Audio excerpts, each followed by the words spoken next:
Welcome to Verified Souls. Tonight we honor the memories of those lost to the unforgiving highways and lonely desert roads through true stories that will challenge everything you thought you knew about safety on Arizona's open road.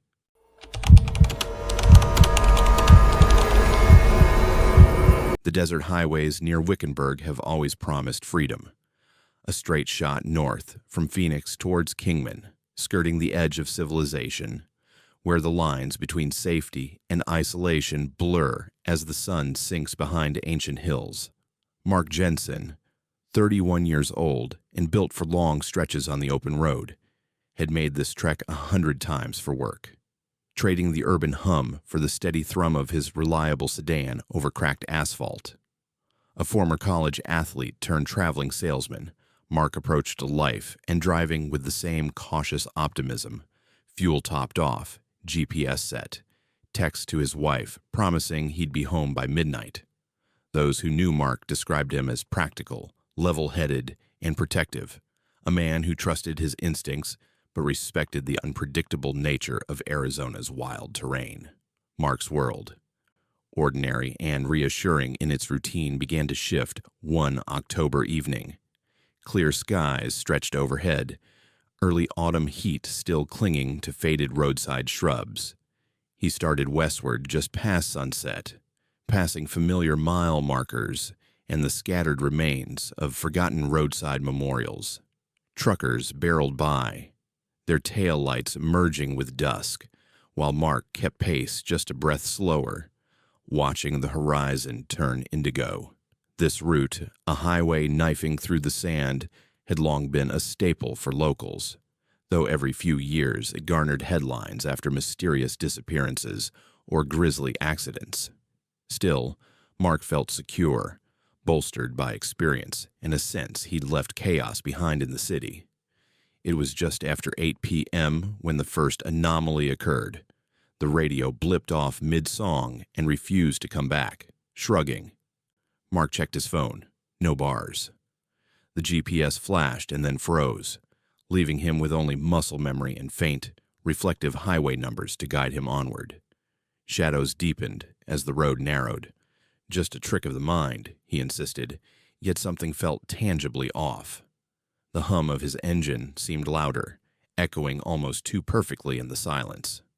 Mark adjusted his rear view, catching a flicker he couldn't explain, taillights where there should be none.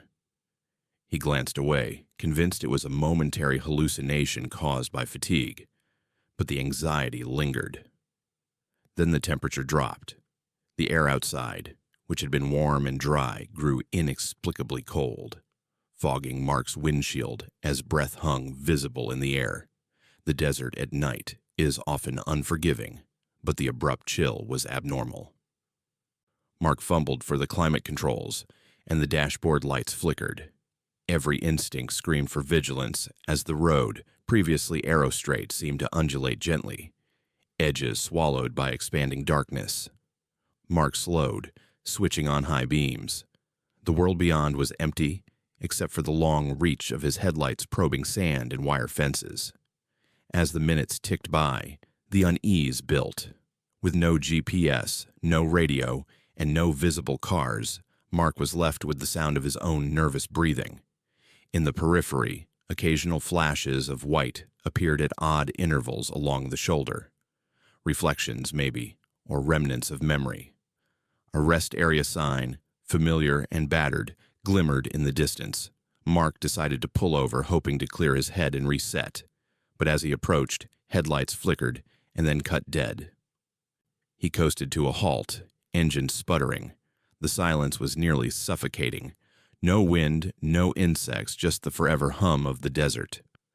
Stepping out, Mark felt the terrain shift beneath him, the sand looser, the air thicker, carrying the faint smell of ozone and something else he couldn't identify. The rest stop, supposedly mapped as a simple turnout with faded benches, seemed altered. Shadows stretched at impossible angles, and the ambient glow of passing trucks was gone. Mark walked the perimeter, phone in hand, desperately seeking a signal. At the edge of the lot, strange marks dotted the ground, patterns that looked too deliberate to be wind-shaped. He knelt, tracing a patch of disturbed earth, and felt an eerie energy pulse through his fingers. Suddenly, movement registered against the infinite silence.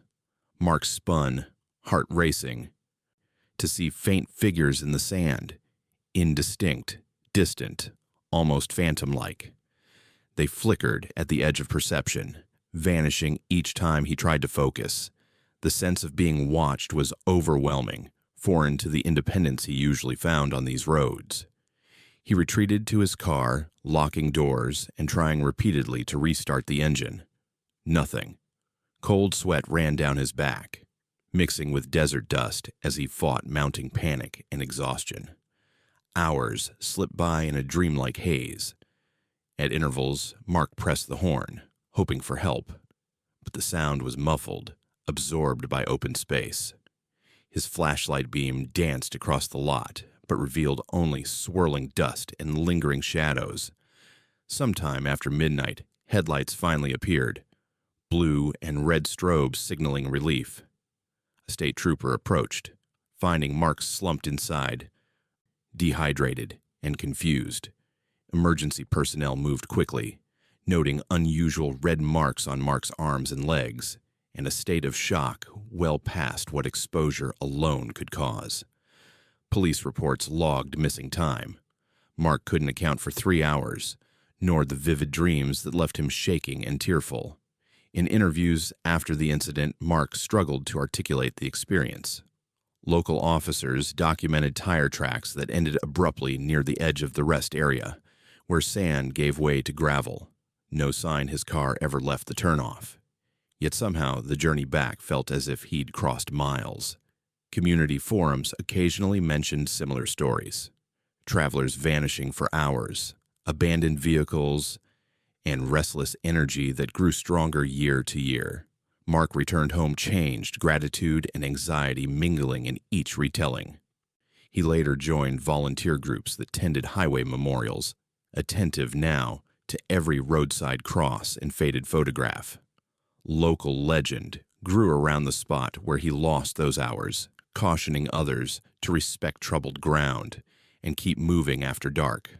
Townsfolk left water bottles and offerings. Those who pass the Wickenburg corridor no longer see just ordinary stretches of asphalt. They recognize a place where trails cross between reality and the unknown. For Mark, the lesson was clear. Never take the desert silence for granted, and never forget those who vanished along the way. And as the headlights fade, the only comfort left is the hope that, wherever the lost have gone, their spirits have found peace along that haunted road.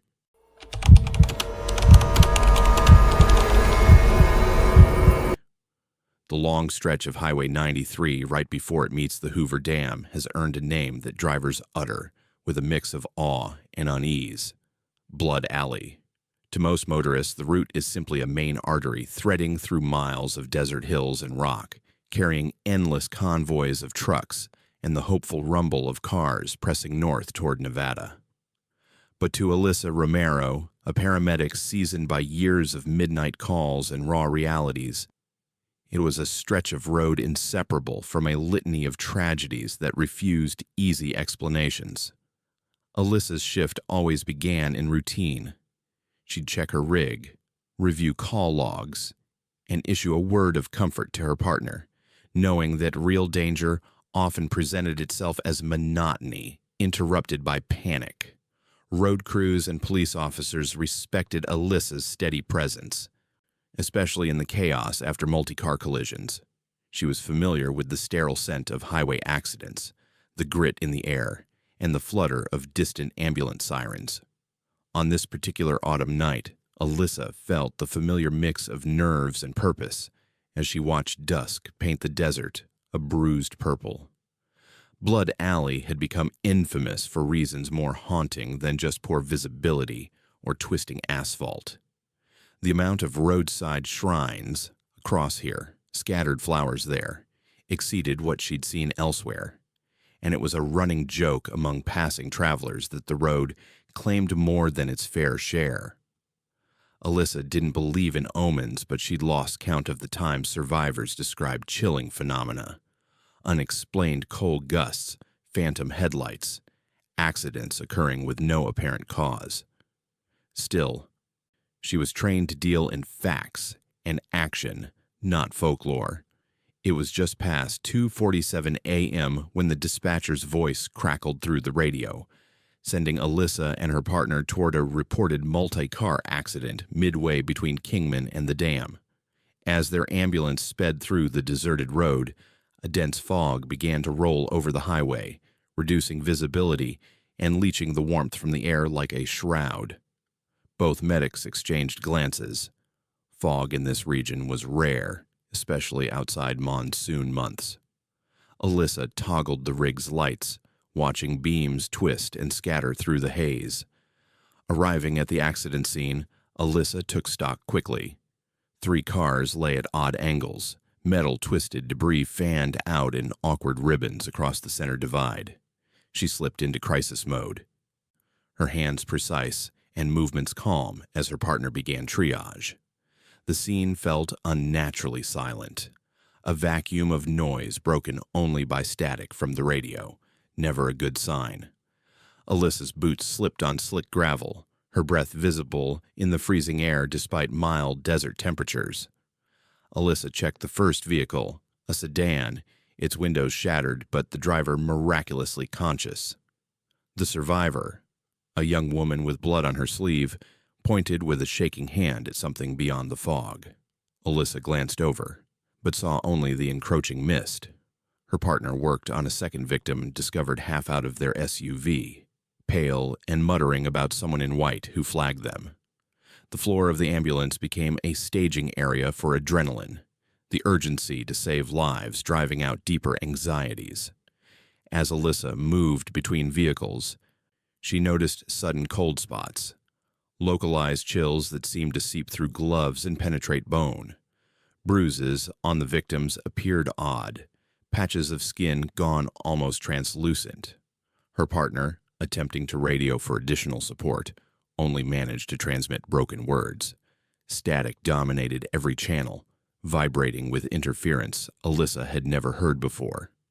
The rescue continued in fits and starts. It was in the frantic moments of loading the worst victims onto stretchers that Alyssa saw it.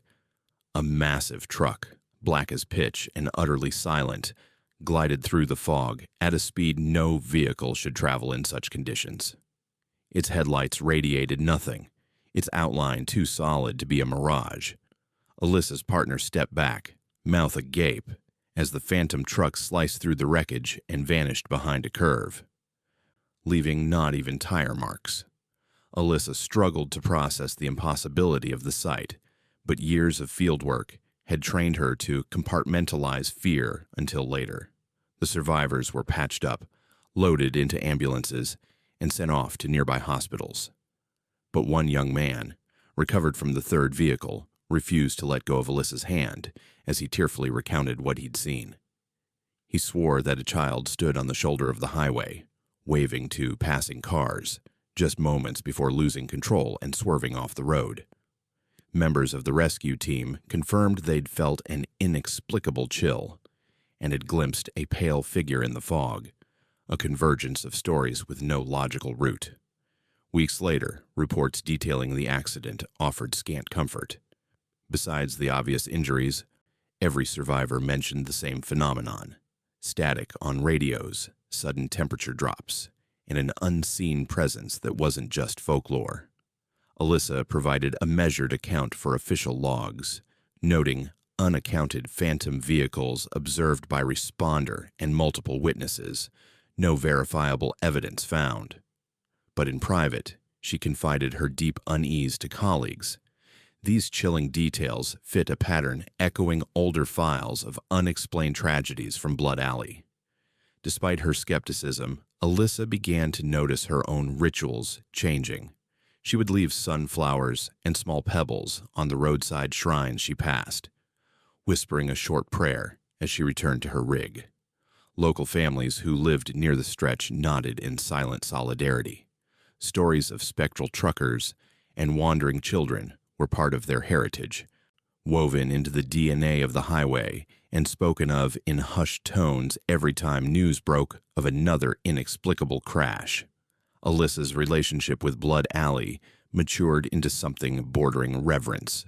She returned to the highway on Sunday mornings, often alone, leaving flowers for the departed and for those whose stories remained unsolved. She spoke gently about the souls lost on that road, refusing to exploit pain for sensationalism and honoring every victim as if they were her own. Even now, years later, Alyssa remains haunted by the experience, a reminder that no matter how skilled or prepared, there are places in Arizona where logic fails and the desert silence carries more than echoes. Her colleagues and fellow locals still recount her bravery in the face of the phantom truck, and her name has become quietly entwined with local legends for treating supernatural accounts alongside injuries. Those who pass through Blood Alley continue to leave tokens at its roadside memorials, many never knowing the full stories behind the tragedies. For Alyssa and for the countless souls who met their end on that haunted stretch, the hope remains that the desert is not just a cruel witness, but a reluctant keeper of peace. Each trip down Highway 93 is both a journey and a prayer, a plea that those lost and those left to remember find some comfort in the silence that follows.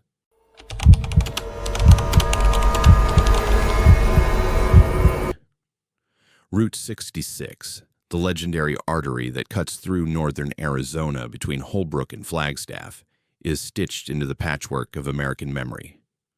Romanticized for its promise of freedom and adventure, but shadowed by a history of inexplicable disappearances and haunted encounters only locals speak of in quiet voices. Christopher Belanger, at 44, had always been drawn to the untold stories behind the headlines.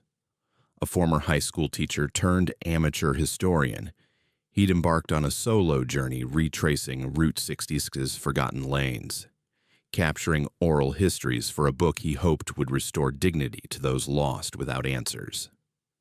With his beat-up station wagon packed with notebooks, old maps, and a film camera, Christopher set out in late September, mindful of the chill that crept in after sunset and the long gaps between rural towns. He was skeptical by nature, a chronic fact-checker, never content with easy explanations, yet respectful of the highway's storied reputation. Locals had warned him about stretches where cell signals failed and time seemed to slip, the sort of folklore dismissed by outsiders, but powerfully present for those who lived alongside memorial crosses and unmarked graves. His research began with interviews at dusty diners and faded gas stations. Elderly proprietors described vanished hitchhikers, families who never made it to their destinations, and abandoned cars that appeared overnight with engines still warm and radios tuned to static. The stories repeated with eerie consistency: unnatural silences after dusk, stretches of road where headlights flickered and travelers felt watched. Christopher documented each account with precision, careful to maintain empathy for families who had never found closure. One Tuesday night, driving east toward Holbrook, Christopher felt the temperature drop suddenly as he left the arc of civilization.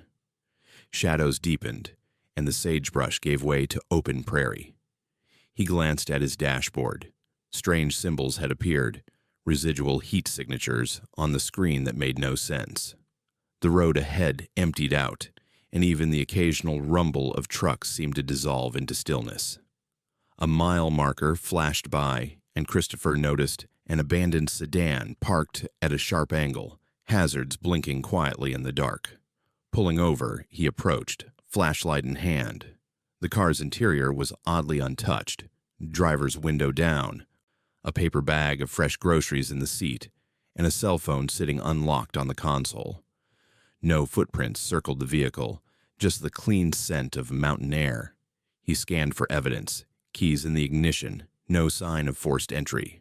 Local lore said such cars were common. A sudden stop on a cursed stretch, the traveler who stepped out and was never seen again. Christopher snapped photos, noting the taut sense of dread that crept along his spine. He felt compelled to document everything, resisting the urge to speculate. As he prepared to leave, the wind rose up, carrying a gritty veil of sand that whirled around him. In the twilight confusion, he glimpsed a single silhouette, someone pacing the roadside, arms stretched out as if flagging a ride or searching for a lost companion. The figure was indistinct and yet heartbreakingly human. It lingered for moments before dissolving into the sweep of dust. Shaken, Christopher called the local sheriff's department and reported the vehicle. Officers arrived, took statements, and performed a thorough search. Their logbook entry read, "No trace of driver, hazard lights pulsing, vehicle impounded, evidence inconclusive." The event would become just another inexplicable file stacked among unsolved cases. Even as the sheriff confided to Christopher, "We get these a few times a year. Sometimes we find a body, sometimes we don't. Sometimes it's just a feeling you can't shake." That night, Christopher retired to a cheap motel in Holbrook, his mind restless with unanswered questions. Reviewing his photographs, he discovered strange anomalies, faint streaks of light, blurred shapes alongside the lost car. Patterns no lens should register. He sent samples to acquaintances in law enforcement and amateur ghost hunting circles, chasing an explanation he never fully believed. The days that followed were spent in conversations with local police. They described multiple missing persons cases, last seen between Holbrook and Flagstaff, reported over years but rarely resolved.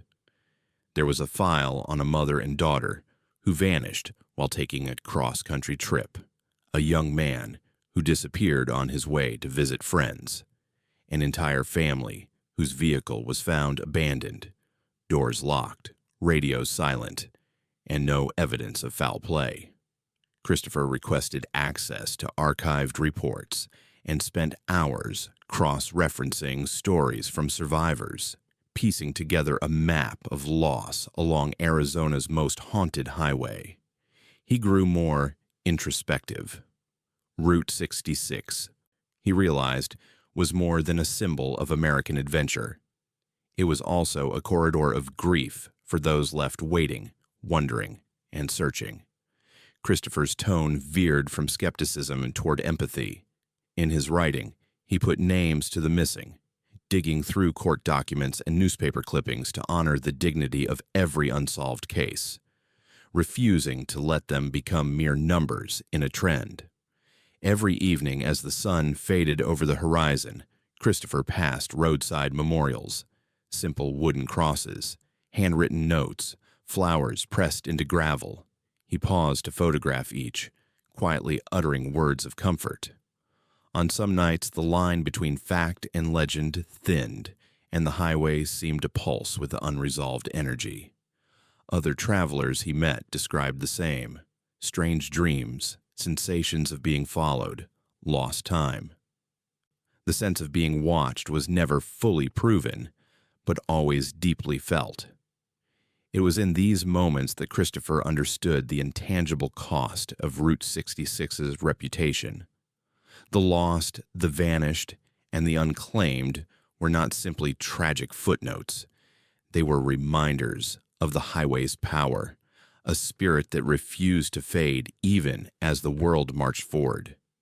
His book became a tribute to their memory, assembling first-hand accounts, police statements, and unexplainable phenomena into an archive that demanded respect rather than sensationalism.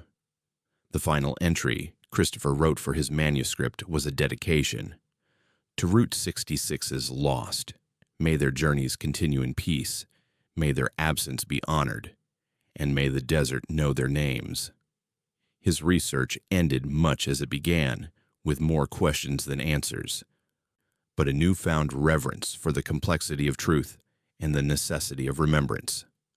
The lesson he carried, and the lesson his readers would take with them as they travel Arizona's highways was simple and haunting. Some journeys do not end at their destination, and the road remembers every soul that passes.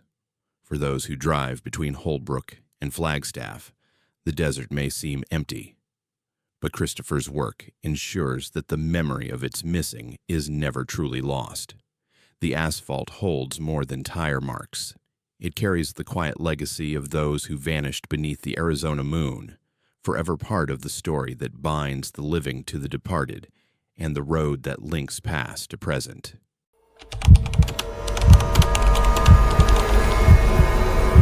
The Grand Canyon's south rim, a place thronged with tourists by day and plunged into isolation by night, holds countless secrets, flanked by its red rock walls and pine forests. For travel blogger Teresa Norris, this iconic sweep of wilderness had always represented adventure, a place to test her limits and share stories of survival and wonder with thousands of online followers. Her careful planning, reliable instincts, and methodical nature made her a beacon of responsibility among her peers, always rooting her journeys in research and routine. Yet, one October evening, Teresa learned how swiftly the familiar could unravel into the terrifying. She charted her route obsessively in the weeks before the trip, opting to skirt the main highways in favor of a lesser-known shortcut claimed to shave an hour off the journey. The old forest road would lead her, theoretically, around tourist congestion and through breathtaking woodlands.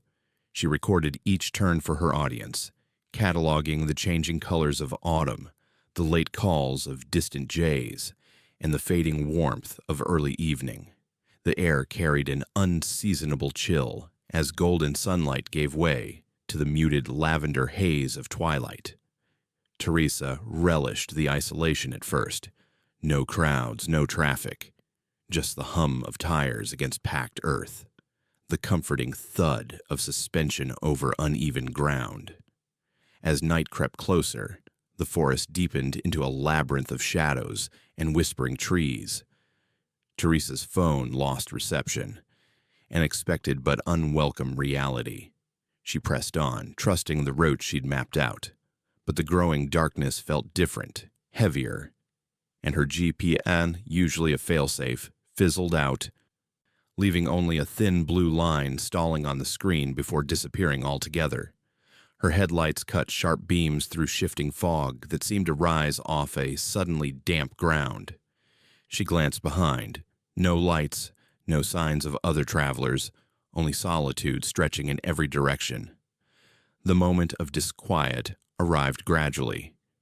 Teresa noticed a rhythmic sound, a tapping gentle at first, like knuckles on a hollow log. It grew louder, reverberating through the metal shell of her car, then faded into a sequence of knocks that seemed almost deliberate. She slowed, heart thumping, trying to isolate the source, but it vanished as abruptly as it began, the memory of tales told by rangers about unexplainable occurrences on lonely Arizona roads surfaced unbidden, nipping at her certainty. Her anxiety built as the GPS failed entirely and headlights began to flicker, struggling against the thickening night. Then, with a sudden jolt, both left tires blew. Teresa was thrown forward, her vehicle bucking to a halt in the middle of nowhere, the steering wheel loose in her grip. The realization that she was stranded, alone, with hours until sunrise, brought a crunching sense of helplessness. She stepped out, lantern flashing over frost-bitten ferns and moss-gleamed stones. The trees formed a silent tribunal, tall, unmoving, spectral in moonlight. For hours, Teresa tried her phone, walked the road's edge, and flashed signals into the dark. But isolation pressed in, thick as breathing. The forest swallowed her cries for help, her footsteps echoing only briefly before being muted by pine needles and shifting earth. Her car, so recently a sanctuary, stood as a vulnerable outpost, exposed to the elements, and whatever unseen force had marked her for an ordeal like none in her previous travels. At first light, Just as desperation threatened to spiral into panic, a distant rumble reached her ears. Wilderness rescue volunteers arrived, responding to a distress call picked up erratically from Teresa's compromised phone battery. Relief and humiliation mingled as she described the night, the knocking, the vanished signals, the oppressive silence. The rescuers tested the ground, noting how tire tracks ended as if sliced by a blade, and how footprints faded within mere feet. Park rangers unearthed peculiar scratch marks on the trunk and doors, patterns reminiscent of those found elsewhere in the canyon after other inexplicable disasters. The investigation, routine but thorough, uncovered little. Teresa's vehicle showed no mechanical fault. Interviews produced only circumstantial artifacts, temperature records, faint traces of pressure on the car's hood. The only evidence that survived was the story itself, mapped onto her memory and shared later with her devoted followers. The warning not to trust shortcuts, and the reality that isolation, even in planned adventure, could be weaponized by forces beyond comprehension. Her ordeal became a touchstone in her public work. Teresa delivered gentle but firm advisories about wilderness safety, emphasizing the folly of complacency and the necessity of authentic respect for Arizona's wild zones. She interviewed rangers and survivors, assembling a tapestry of stories that marked the canyon's roads as places where normal rules dissolve and careful travelers might encounter the edge of the unknown. Teresa's relationship with the South Rim evolved. She returned often, each time navigating more cautiously and always leaving small offerings, notes, wildflowers, tiny talismans at the edge of the road where her journey had stalled. Park staff took to calling her the Watchful One, and for a time no further incidents were reported on the shortcut she'd mapped. Still, the memory of that night haunted her, a lesson that the Grand Canyon's majesty was matched by its capacity for terror. Her followers responded, some with skepticism, others with their own accounts of weird, unexplained happenings on isolated paths. Those who traverse the South Rim come seeking grandeur, but many leave with stories tinged by dread, brushes with uncanny silence, moments when a knock or soft voice signals the breach of ordinary reality. For Teresa Norris, and for those who heard and believed her warning, the canyon was not simply a marvel. It was a living landscape, conscious of the souls who walked its arteries. Every traveler became, in their own way, a part of its legend, remembered not only by those who loved them, but by the restless spirit of Arizona itself. And as the sunlight crept over the rim, Teresa's gratitude for survival grew twinned with a profound respect for the wild, for its mysteries, and for the knowledge that some roads claim their own, asking only for a remembrance in exchange.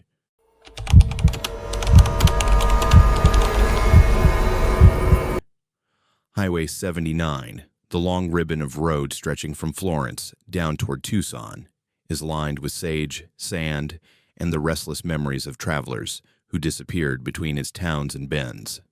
Greg Taylor, a retired police officer and father of 3, had always considered this route a comforting back way. Less traffic, scenic views, and a familiar stretch of old Arizona running through flatlands punctuated by occasional saguaro and distant mountain silhouettes. Greg knew every bend and mile marker, priding himself on safe habits and a sixth sense honed over years of service. Observe, listen, trust your intuition. Never ignore the small shifts that signal when things aren't quite right. One Saturday evening, Greg loaded his pickup truck for a quiet drive to Tucson, eager for the rare pleasure of visiting old friends in the city. He left Florence just as sunset began to turn dry grass to gold, the kind of dusk that promises comfort and solitude in the cool desert air. Music drifted softly from the speakers, blending with the low hum of tires on pavement. Having policed roads like these for much of his career, Greg was alert but relaxed, checking mirrors and noting the telltale lights of distant vehicles as they approached, then faded in the rear view.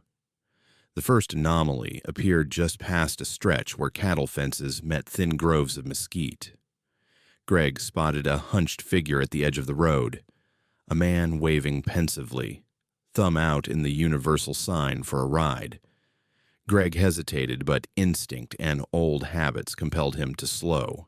The hitchhiker looked to be in his 70s, with a battered hat and deep lines etched into his brown skin. He carried no backpack or gear, only a small envelope clutched tight in one hand. Greg rolled down the window, asked where the man was headed. The stranger's eyes were clear, his speech polite but tinged with sadness. "Just up ahead. Been waiting a long time here." Greg unlocked the door, and the old man climbed in, settling quietly into the passenger seat. The truck filled with the scent of earth and a faint hint of tobacco, reminding Greg of his own grandfather. They drove in silence for several minutes before conversation began. The man recounted stories of travelers struck by speeding cars, lonely deaths on empty stretches, and the understated tragedies that lingered long after sirens had ended. As the miles ticked by, Greg felt the temperature drop in the cab, an abrupt chill creeping along his arms with no rational explanation. He glanced over. The old man barely shifted. It was as Greg rounded a gentle curve near a faded roadside shrine that the man's voice took on a melancholy gravity. "I was here the night they lost him," he murmured. "No one stopped. That's how these roads are. People only remember when someone's gone." Greg caught a glimpse of tears welling in the stranger's eyes. Then, with no warning, the man vanished, his seatbelt still buckled, but the shape and weight gone, dissolved into thin air. Greg's heart hammered. He pulled to the shoulder, breath uneven, every reflex on high alert. The air inside the truck was ice cold. Greg reached out, touching the empty seat where moments before a living presence had joined him. The seatbelt across the cushion retained a faint depression, a suggestion that someone had just occupied it. Outside, the desert had grown impossibly silent. He scanned the road, headlights revealing only the usual stretch of pale pavement and shifting sand. To steady his nerves, Greg stepped out, inspecting his vehicle and walking a slow circle around the truck. There were no footprints except his own. He recorded a brief memo on his phone, unsure if he'd ever use it, documenting each bizarre detail with the plain, steady cadence he'd used for decades in crime reports. Regaining composure, Greg got back in and retraced his route, passing the stretch where the old man had appeared. Within minutes, an overwhelming sense of grief washed over him, sadness for all the lost, for the vanished, and for the ghosts haunting Arizona's highways. He believed for the first time that some memories were too heavy for the living, too persistent to fade. Greg resolved to complete his journey, but each glance in the rear view brought a new flicker, a suggestion of movement where none should exist.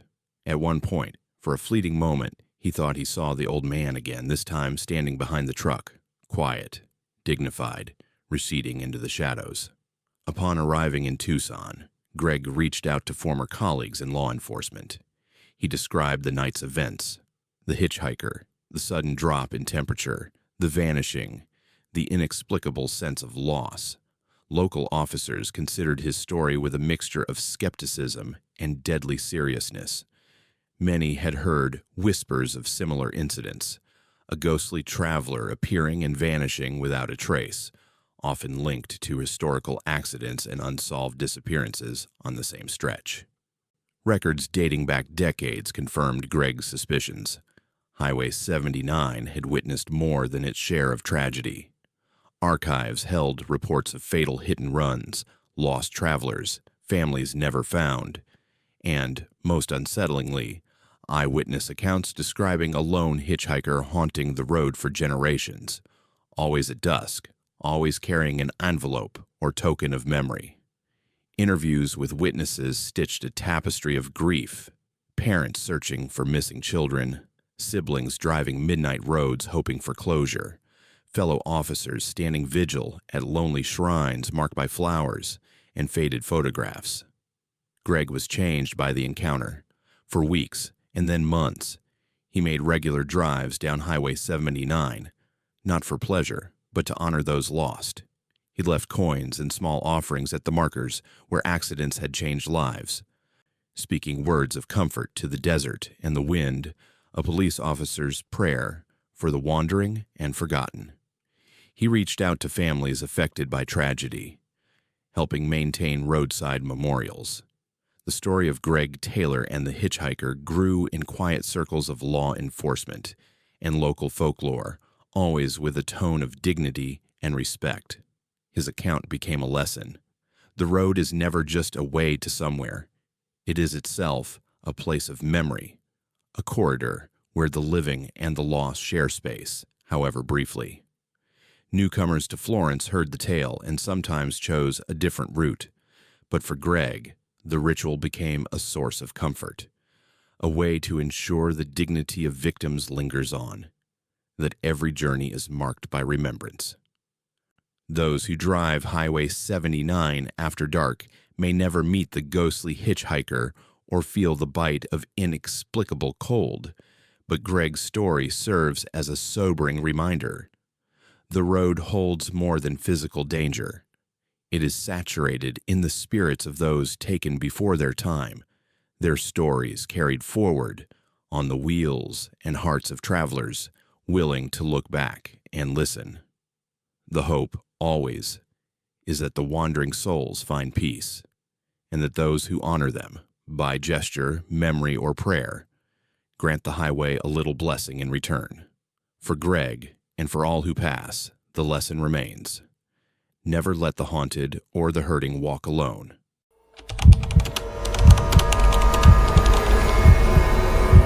The Painted Desert stretches like a dreamscape across northeastern Arizona, a palette of crimson, ochre, and lavender earth rising and falling in strange harmony beneath the vast skies. No other place in the region is as steeped in legend and spirit, a corridor not just for wind and wildlife, but for memory itself. Wildlife biologist Maya Watanabe had spent her career mapping endangered species across harsh terrain, her work rooted in data and logic, but never blind to the unspoken history pressing at the edges of scientific charts. For Maya, the land whispered a story with every footstep. Ancient bones, sacred streams, echoes of ancestors who respected the dangers lurking beneath a beautiful surface. One spring morning, Maya set out to document the seasonal migrations of antelope and rare birds traversing the Painted Desert. She carried a field kit loaded with GPS trackers, notebooks, a radio, and a battered camera, her supplies chosen for utility over comfort. The National Park Service had flagged her intended route as safe, but advised caution. The terrain was unpredictable, cell service unreliable, and the weather oscillated unpredictably between blazing heat and sudden icy wind. Maya was fastidious, double-checking plans, marking water sources, and arranging check-ins with headquarters throughout the day. As she entered the wild, sunlight spilled across rock formations that looked almost artificial in their intensity. The world was silent except for the scrabble of lizards and the distant mournful cry of a hawk. Maya logged sightings, pausing often to study subtle tracks and record data, every sense sharpened by the isolation and grandeur. Her footsteps crunched over ground that had held the stories of generations, petroglyphs etched into stone, rumors among local tribes of spirits protecting sacred paths. Maya respected these traditions, always careful to leave the land exactly as she found it. Late afternoon found Maya several miles from her starting point, deep in a narrow valley carved by an ancient river that only appeared in rare monsoon seasons. The landscape felt at once welcoming and menacing, its enchanting colors hiding treacherous ravines and unstable soil. Maya's radio, her lifeline, began to crackle as static replaced the friendly voices from base camp. She pressed on, scanning the horizon for animal movement and consulting her notes for any known hazards.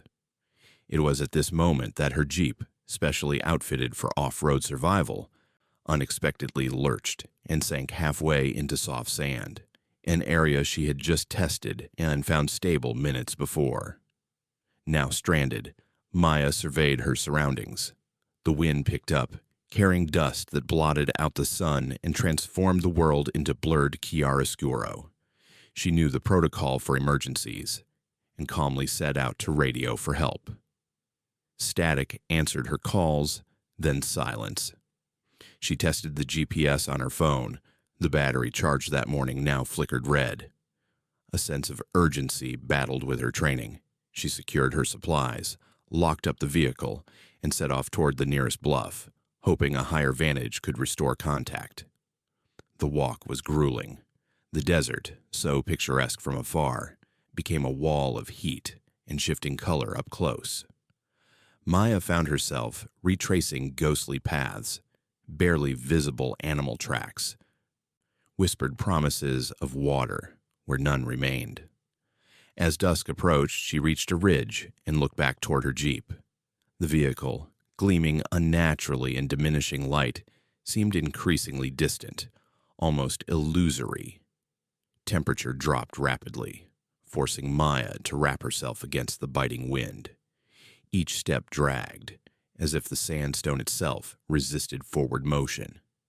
At the ridge's edge, a sudden sensation enveloped her, a presence she could neither see nor hear, but felt acutely, as if the very earth was waiting. Maya paused, unable to shake the impression of invisible watchers nearby. She recalled stories passed down by park rangers and indigenous stewards, tales of painted warriors who guarded the land from those who might disturb sacred roots. The feeling was neither threatening nor comforting, simply powerful in a way that defied logic. For a moment she thought she saw figures in the distance, tall, indistinct, moving along the horizon with purpose. But her mind grasped for rational explanations, blaming fatigue and dehydration. Night descended quickly, bringing sharp cold and unfamiliar sounds. Maya returned to her jeep, boots heavy, senses awash with uncertainty. She huddled in the driver's seat, rationing water, wrapping herself in every layer she carried, and recording a log on her camera. Batteries ran low. The air inside grew impossibly still, layered with desert aromas and a subtle undercurrent of something far older. Odd handprints appeared on the exterior, a smudge here, a streak there, patterns Maya could not attribute to human or animal origin. She chalked it up to weather, knowing full well her rational explanations were reaching their limits. Hours crept by. Maya drifted between shallow sleep and abrupt wakefulness, listening for the distinct sounds of rescue, but finding only wind and the occasional murmur of distant wildlife. When sunrise broke, the world transformed again. Shadowed bluffs became fire red, frost melted into trickles of water, and the land seemed to sigh with relief. Park Service helicopters finally spotted her, drawn by a weak emergency beacon she'd managed to reactivate during the long night. The rescue team arrived to find a tired but unharmed biologist, puzzled by the peculiar marks on her vehicle and her detailed account of the ordeal. The official investigation was meticulous, but ultimately inconclusive. Park rangers reviewed tracks, measured ambient radiation, and analyzed the handprints. Every detail was documented, though no explanation satisfied those involved. Maya's interview was recorded for training, her rationality and composure setting an example for future expeditions. Her story became internal lore, passed between guides, scientists, and tribal leaders, each finding a thread of their own experience mirrored in her account. For Maya, the experience led to a subtle transformation. She lectured about the painted desert's perils and wonders, weaving warnings about isolation and respect for tradition into her presentations. The land, she insisted, was alive, with ancient echoes, with wildlife, and with the guarded memories of those who came before. She left offerings on future visits, clusters of wild flowers, small stones, in silent tribute to the guardians of the region. Other scientists who heard her story rarely dismissed its significance, acknowledging that in Arizona, reality and legend are layered atop each other, inseparable. Maya's ordeal in the Painted Desert became a symbol for all who walk the wild places, a reminder to honor the boundaries set by nature and tradition, and to accept that some roads, some trails, are meant for the few and never for the careless. For those who listen and those who care, the land returns a gift, a fleeting peace, a memory left undisturbed. And as the Painted Desert continues to shape lives and stories, Maya Watanabe's journey stands as both a caution and a celebration. A life dedicated to truth, touched by the unexplainable grace of Arizona's oldest spirit.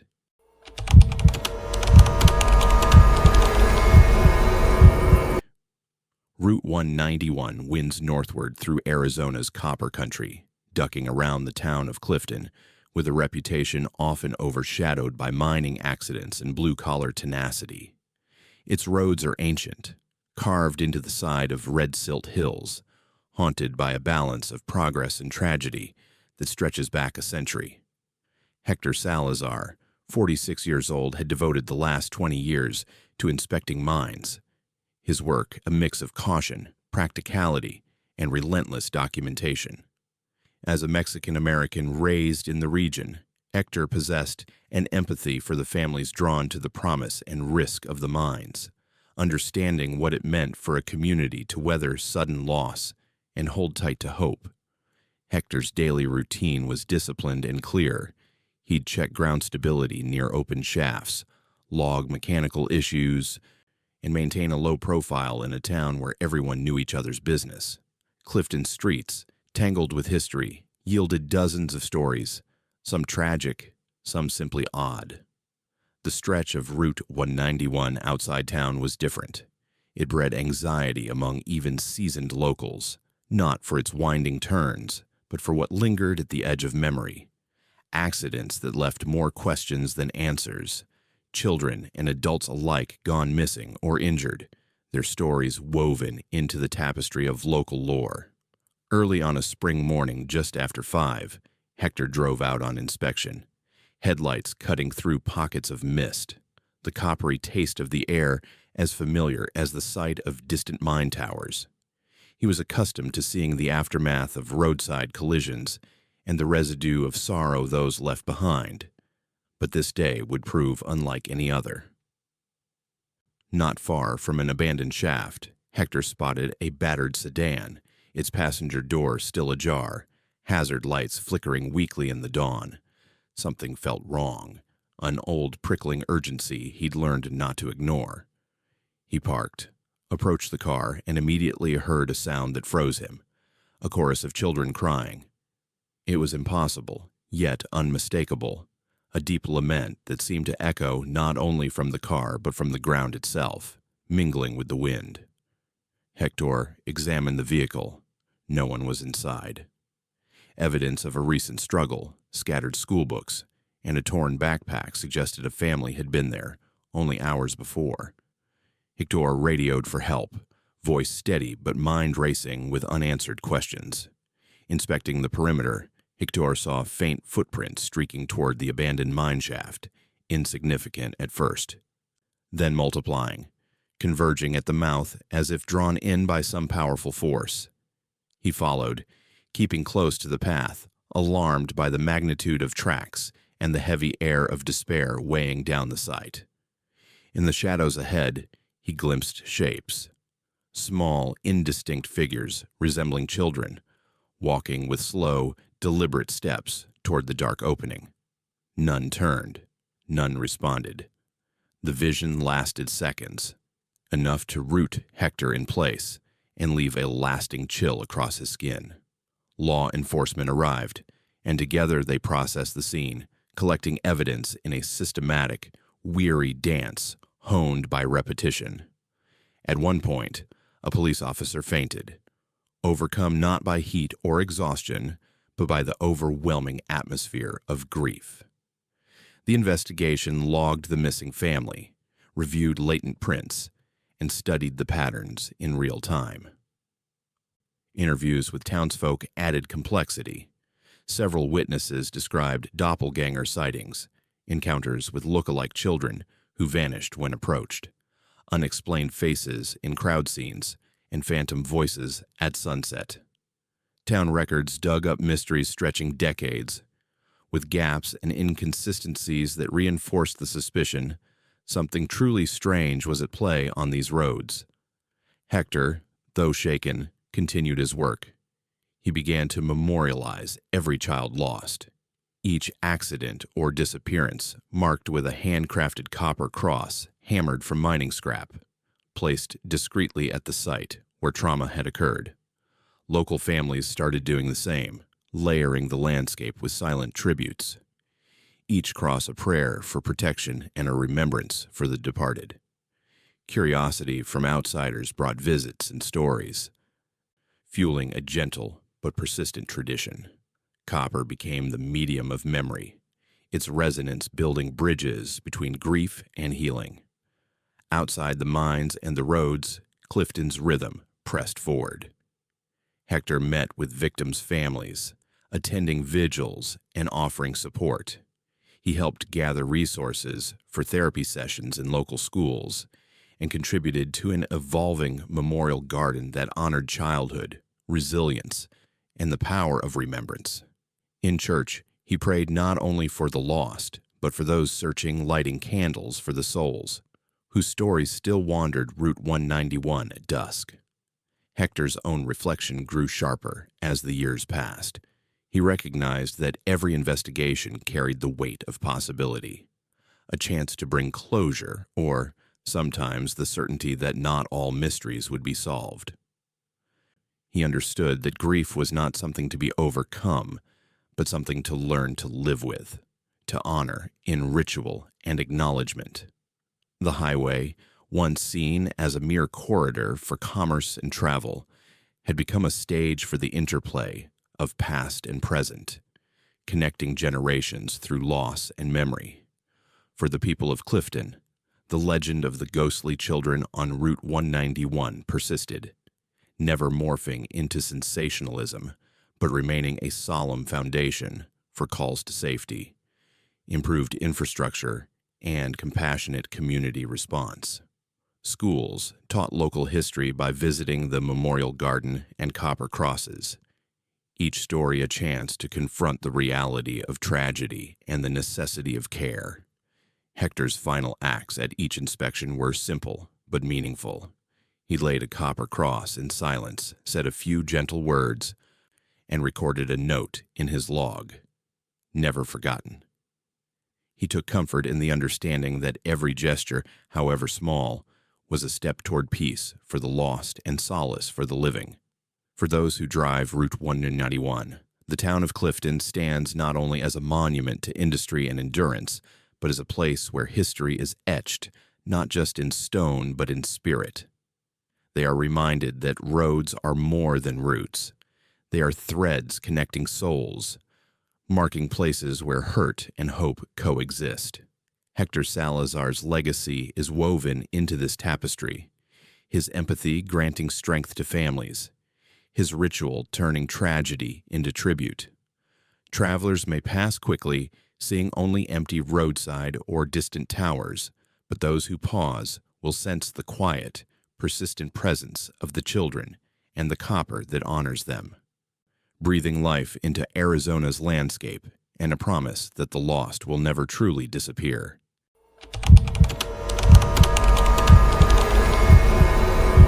Interstate 10 stretches from California to Florida, but the section between Tonopah and Phoenix slices through a landscape known for its beauty and acute loneliness. It's a corridor where sage and saltbush reign, where the flat horizon and cloudless sky disguise stories rarely spoken aloud. Overnight shifts on this highway bring a unique kind of vulnerability. an awareness that the echoes in the desert are not always your own. Jamie Parker, 36, had come to know the I-10 better than most, working as an emergency road service driver for over a decade, and learning that the real danger at night comes from what cannot be explained, not just broken engines or burning asphalt. Jamie's schedule was dictated by distress calls and his own restless temperament. He was careful with his routines, vehicle checks at the start of every shift, neatly stacked flares and first aid kits, phone fully charged, coffee thermos cradled in the passenger seat. His background in the military eased him into the job, teaching him to stay calm and rational no matter the circumstances. But even Jamie, regimented and composed, couldn't shake the feeling that some routes carried more weight, especially those late-night drives, where civilization faded into a wilderness that absorbed sound and light without a trace. On one unusually cold night in March, Jamie was dispatched to assist a stranded motorist 10 miles west of Tonopah. The call was routine. A broken-down sedan reported at mile marker 88, driver's phone battery draining rapidly, location sent by text before comms cut off. Jamie tuned his radio as he sped along an empty stretch, headlights carving out fleeting security in a vast and formless dark. He glanced up now and then, seeking signals, distant taillights, roadside markers, or the fleeting gleam of an animal's eyes. Nothing appeared except the wide, open space. He arrived at the reported location but found only the vehicle. Doors locked, windows fogged by chill, all safety lights ablaze. Jamie performed his standard check, scouring the ground for footprints or tire tracks. No sign of the driver. His voice echoed in the emptiness, unanswered. He ran through protocols, radioing dispatch, phoning the number from the call report, and lighting flares to mark the spot for any approaching help. The temperature inside his service truck dropped precipitously, forcing Jamie to brace himself and check the heating system. The electronics hummed, but it did nothing for the sudden cold, which seemed to settle like a dense fog. It was then, standing on the shoulder, that Jamie caught movement past the reach of his headlights. A silhouette emerged, female, perhaps mid-20s, wearing a light jacket and holding what looked like a travel bag. She walked slowly, face obscured by wind-blown hair, her footsteps measured but determined, never once glancing in his direction. Jamie called out, offering assistance, his voice confident, stance open, but the figure neither acknowledged nor altered her pace. Within moments, she stepped off the asphalt and into a belt of moonlit sage, melting into the terrain as if sea foam dissolving into sand. Jamie stayed there, uncertain. He considered approaching, but a lifetime of caution and respect for boundaries kept him close to the emergency lights. He reviewed his notes, checked for fresh tracks, and scanned with his flashlight. The ground was untouched, suspiciously pristine given the earlier report of a broken-down vehicle. The cold grew deeper, tinged with a humidity rare for Arizona nights. Jamie's own truck parked nearby felt charged, electricity prickling across his skin as he keyed the radio once more. This time he was able to reach dispatch, but his reports were clipped and uneven, static distorting the relayed messages. As dawn approached, Jamie marked the scene with more flares, a ritual he'd adopted after hearing too many stories of unexplained losses.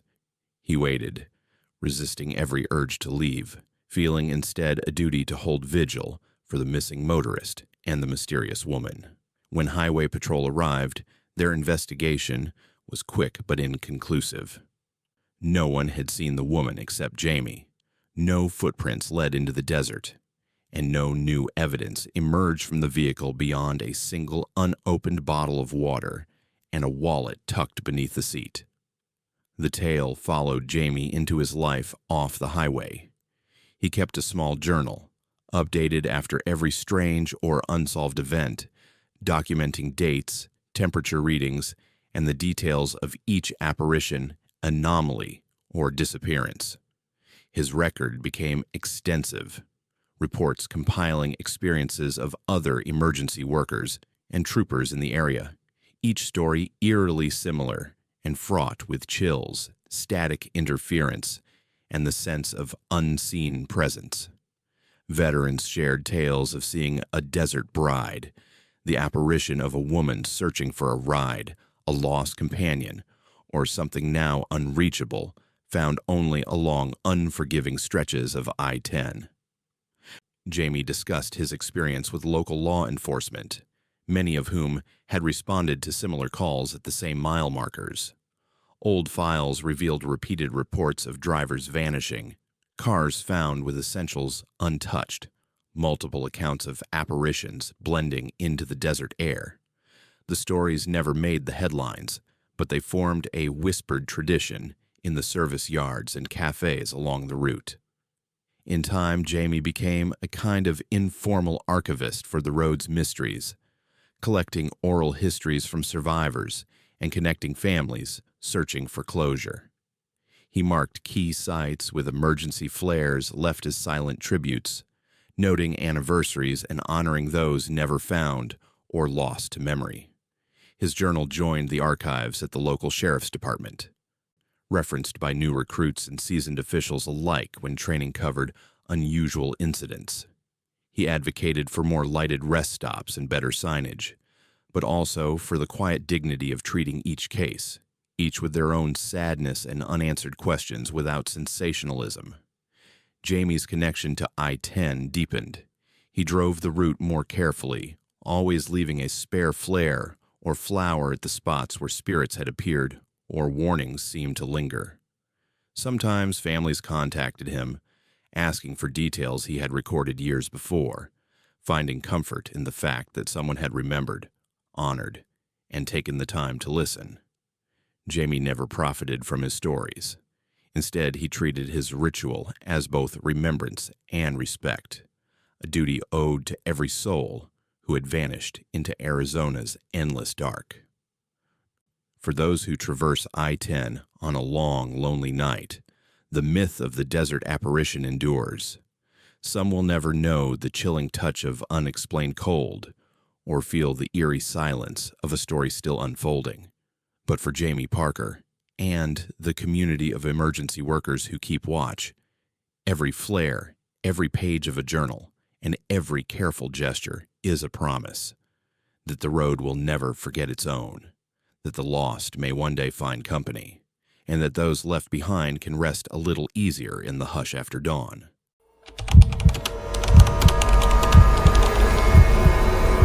U.S. Route 191, winding south from Safford, is not merely a passage through barren beauty. It is a test of endurance, patience, and sometimes survival. For long-haul truckers, the road carries as many legends as it does shipments, a blend of engineering marvel and ancient rumor.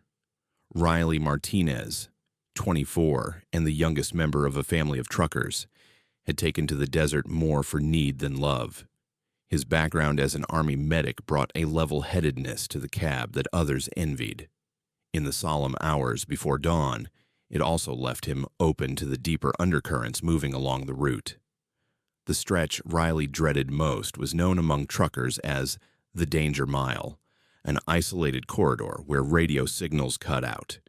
Headlights wavered, and stories of accidents, some solved, many not, kept new drivers wary. When Riley joined his first night convoy, he did so with a mix of bravado and trepidation, hoping to earn the respect of weathered hands and to establish rituals that would keep misfortune at bay. Their convoy began in Safford under a deep cobalt sky. Riley drove sixth in line, listening as the CB crackled with banter, warnings, and snippets of music. The others took him in, joking about rookie nerves, while never forgetting the gravity that hung over that piece of highway. For a few hours, the trip unfolded according to schedule. The road's rhythm, punctuated by the beat of tires and the distant howl of coyotes, lulled Riley into a focused calm. He checked mirrors, watched gauges, and scanned the landscape. Low mesas, faded rest stops, empty expanses.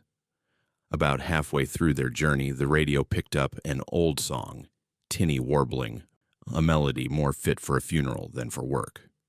Riley adjusted the dial, but the tune persisted. A voice nearby sounded off. "Anyone else hear that?" Nervous laughter followed, then silence. The miles blurred. Riley's truck vibrated under the strain of a heavier load than usual. It was only when he glanced back to count taillights that he realized something was wrong. The convoy appeared to have multiplied, the string of lights now longer than possible, stretching into the darkness behind him like an endless chain. He called out, receiving only static in reply. One trucker screamed, "Too close! Who's tailing me?" Panic set in. Riley's heart thumped. The CB now dead, his only contact the mysterious song looping every few minutes. He slowed, then accelerated, but the distance between trucks seemed to grow and contract, disorienting him. His GPS froze on a blank screen, sudden movement ahead. Riley jerked the wheel to avoid a shifting brake light, the vanishing cab some drivers talked about in stories. A spectral truck that appeared to dart into their path without warning, always gone before anyone could confirm its existence. Riley swerved hard, narrowly missing a collision, shaken but determined to maintain his composure. He checked his mirrors again. The convoy behind faded. Only two real trucks remained visible. The rest dissolved into the desert dark. The scent of burning rubber filled the air. Riley pulled to the shoulder, hands trembling, waiting for the convoy to regroup. His truck carried the memory of a near-fatal crash, the marks on the tires, the splatter on the undercarriage, evidence of an encounter he'd later struggled to explain. Veteran drivers exchanged stories on the roadside, their faces tight with fear and resignation. They combed the area for prints, signals, any clue as to what had happened. In Riley's logbook, he simply wrote, "Unending convoy, brake lights in the dark, possible impact, no visible damage, phantom vehicle." The Department of Transportation reviewed Riley's report and noted the uncanny pattern. Other truckers had logged similar occurrences, convoys expanding and contracting, brake lights vanishing, and unexplained radio chatter. Department files traced such accounts back generations, connecting Riley's experience to a long tradition of road mysteries. The most chilling reports were those of the last truck, a vehicle trailing behind until dawn, only to vanish as the sun crested the hills. Riley returned to Safford changed. He lit a candle in the family kitchen, honoring lost truckers whose stories now felt personal. The ritual stuck. Every run, every completion, he stopped at the same shelf and repeated it. A silent promise to remember those who had not come home and to keep a vigilant eye on the road. Veterans in the community respected this gesture, joining him with their own moments of remembrance. New drivers learned to respect the route, not just for its hazards, but for the spirits that lingered in the long, dark stretches between towns. Riley never forgot his encounter.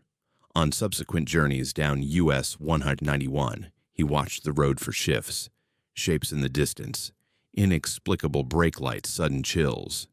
He spoke at trucking conferences about safety, the need for awareness, and how tales of hauntings reinforced real concerns: fatigue, isolation, and the ever-present margin for error. Industry journals published his story, blending practical advice with the unspoken truth. Some stretches of highway hold more than asphalt and traffic. They cradle the memories of every driver who'd ever faced the unknown and come through changed. For Arizona's long-haul truckers, the unending convoy was more than superstition. It was a reminder of kinship, the shared burden of risk, and the importance of rituals marking the boundary between the living and the lost. Riley Martinez became one of the many keepers of these tales, lighting candles not just for company, but as an act of defiance and hope. The road may stretch into eternity, but each flame flickering in Safford's homes promises that no soul will ever traverse those miles unwitnessed again. And for those who follow, the journey carries the quiet comfort that beneath every vanished brake light memory preserves a light to guide them home.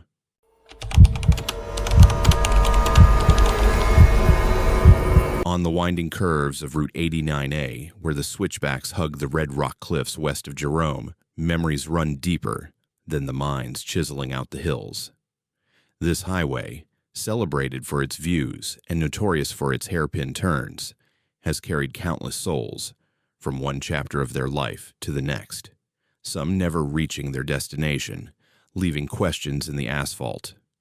Among these stories is the account of Elizabeth Winters, a retired schoolteacher in her 50s, whose journey into the high country began not as a vacation, but as an act of healing after personal loss. Elizabeth had always traveled with purpose. Her years teaching history instilled in her meticulous habits and a reverence for places heavy with stories. Following the death of her husband, a Jerome native and amateur historian, she began to visit the region's dispersed memorials and rest stops, hoping to honor his memory while finding her footing in a world now her own. She scheduled her road trip with care, planning stops along the way to reflect and revisit the landscape that had shaped both their lives. One early spring afternoon, Elizabeth pulled into a desolate rest area a few miles above the ghost town itself. The sun was low, threads of light glinting off the broken pavement and the iron fence that lent the place an almost sacred stillness. Wildflowers had begun to edge the lot, pushing bravely through cracked concrete, testament to survival in an unforgiving climate. Elizabeth stepped out, breathing in the mingled aroma of lavender, sage, and petrol. Her thoughts turning to earlier days, spent picnicking by her husband's side. She wandered through the rest area, approaching the squat stone restroom that stood sentry over the valley below. The door was ajar. Inside, the flickering electric light revealed only echoes, graffiti etched in decades past, spiderwebs tracing the corners, water puddled beneath a rusty tap. A sudden chill swept over her. Not the desert's drop in temperature, but something more deliberate, tinged with the incense of burning candles. She heard soft voices, a gentle litany, as if prayers were being recited beyond her ability to see. Elizabeth's nerves frayed as the silence returned. She peered into the mirror above the sink, half expecting to find someone behind her. Instead, she saw her own face, haunted by questions she never thought to ask. Outside, the shadows were shifting against the parking lot. She turned to see a figure cross the open space, a tall man in mining clothes, boots laced to his knees, face obscured by a broad hat. He moved with solemn purpose, vanishing as Elizabeth blinked, leaving nothing behind but a residual trace of tobacco and sweat. Unease bloomed within her, but she pressed on, watering the row of wildflowers she'd brought for the journey and placing them gently at the edge of the lot. Their colors, yellow, violet, and blue, stood in radiant defiance against the muted brown and gray of forgotten pavement.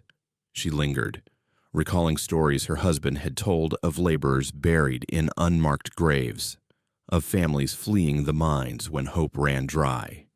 Each breeze seemed to echo a line from their old conversations, carrying her forward, in memory as much as in miles. Suddenly, Elizabeth felt an odd compulsion to collect water from the closest tap, as if summoned by the ghosts of shared rituals. She filled a small jar, but as she turned to leave, the tap sputtered and spewed reddish liquid, rusty, faintly metallic, impossible to explain given the area's usually clean supply. The sight unnerved her, highlighting the subtle ways in which history and the present can intertwine. Alarmed, Elizabeth stumbled outside, faintness overtaking her as the day's heat retreated. She slumped to the ground, cold and weak. Minutes passed before a local firefighter found her and offered medical assistance, reviving her with an oxygen mask and careful words. Tests showed only mild hypothermia. No evidence of underlying illness, nothing to explain the sudden turn except stress and grief. When the firefighter asked why she'd come so far out of her way, Elizabeth could only answer, to remember, and to honor what remains. The incident prompted a brief investigation by the Jerome Historical Society, which cataloged dozens of deaths at the rest area in the 1920s. Miners succumbing to exhaustion, wanderers seeking shelter from storms they couldn't escape, and solitary travelers whose names remained unclaimed by history. Records revealed prayers and rituals performed at the site for generations, blending Native American customs and Catholic rites, each aimed at granting peace and closure to restless spirits. Elizabeth returned home, changed but not defeated. Inspired by the stories, she spent months supporting preservation projects in Jerome and nearby towns, planting wildflowers at notable sites and encouraging others to do the same. Her blog chronicled the emotional resonance of landscape and memory, prompting readers from all over Arizona to share their own tales of encounters and tributes left in the quiet corners of the state's highways. She spoke at local gatherings, telling her story exactly as it occurred, with dignity, careful detail, and respect for the dead. Her efforts helped spark a campaign to maintain and beautify the state's rest stops, transforming forgotten, haunted spaces into living memorials for those who traveled before and never returned. Each flower became a prayer for peace, each cleaned bench a small salvation from neglect. Elizabeth's journey on Route 89A ended not with an answer, but with a powerful question. What does it mean to truly honor the past? She embraced the lesson that healing comes not through control or explanation, but through acts of remembrance, through tending what was left behind, and keeping faith with those whose stories continue in the shadows. If you found yourself compelled by Elizabeth's story, if the spirits and lessons of Arizona's roads resonate with you, subscribe to Verified Souls. Join a community committed to honoring the lost, sharing truth with empathy, and turning each memory into a beacon that guides us home. The stories shared here are not meant to sensationalize, but to remember. Subscribe now so that the souls of the departed might find peace, and let your own journey become part of our living tradition.